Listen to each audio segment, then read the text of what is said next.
You are surrounded by people, on your phone, on your screen, in your city. Billions of human beings, closer than ever before in history. And yet, something feels missing. A quiet ache that follows you into crowded rooms. A silence that grows louder the more noise surrounds you. We are the most connected generation in human history, and we are the loneliest. How did this happen? And more importantly, what does it mean? In 2023, the United States Surgeon General declared loneliness a national epidemic. Not a feeling, not a mood. An epidemic, the same word used for disease. Studies show that chronic loneliness is as damaging to your health as smoking 15 cigarettes a day. It shortens your life. It weakens your immune system. It rewires your brain. And it is everywhere. In teenagers who have never known a world without social media. In elderly people who go days without speaking to another human. In young professionals surrounded by colleagues they will never truly know. Loneliness is not about being alone. It is about feeling unseen.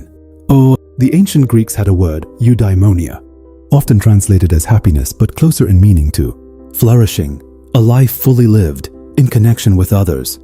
Aristotle believed that human beings are social animals, not by choice, by nature. To live outside of community, he said, one must be either a beast or a god. We were never designed for isolation. Our nervous systems evolved over hundreds of thousands of years. In small tribes around fires under stars, surrounded by people who knew our names. And now we sit alone in bright rooms, scrolling through the faces of strangers, wondering why we feel so empty. The philosopher Martin Buber made a distinction that may be the most important idea of our time. He said there are two kinds of relationships. I-it, where we treat others as objects, as means to an end. And I-thou, where we meet another person fully, soul to soul, without agenda. Most of our modern connections are I-it. We follow people we do not know. We like photos without feeling anything. We perform our lives for an audience that is also performing their lives for us. We are surrounded by I-it connections and starving for I-thou. This is not a technology problem. It is a depth problem. Nietzsche wrote, ultimately, it is the desire, not the desired, that we love. We do not hunger for more connections. We hunger for real ones. The kind where someone knows your darkness and stays anyway. The kind where silence between two people feels like rest, not absence. But we have forgotten how to build this. We have traded depth for reach, presence for performance, intimacy for influence. And the cost is written on our faces, in the exhaustion behind our smiles, in the relief we feel when plans are cancelled, in the longing we cannot name. The existentialist philosopher Jean-Paul Sartre once wrote, "Hell is other people." But this is often misunderstood. Sartre was not saying that people are terrible. He was saying that when we cannot be authentic, when we wear masks, perform roles, hide our truth, other people become a kind of prison. And perhaps this is the real epidemic. Not that we are alone, but that we are alone even when we are together, sitting across from someone and feeling unseen. The loneliest moment is not when you are by yourself. It is when you are with someone and realize they do not really know you. So what do we do? The Stoics would say, begin within.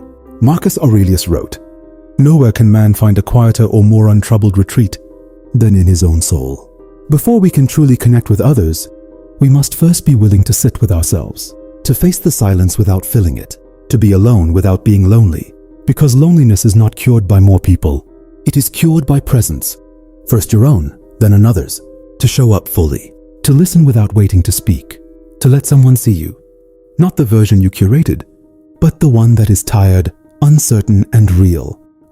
The poet Rainer Maria Rilke wrote, once the realization is accepted that even between the closest human beings, infinite distances continue, a wonderful living side by side can grow. We will never fully know another person, and they will never fully know us.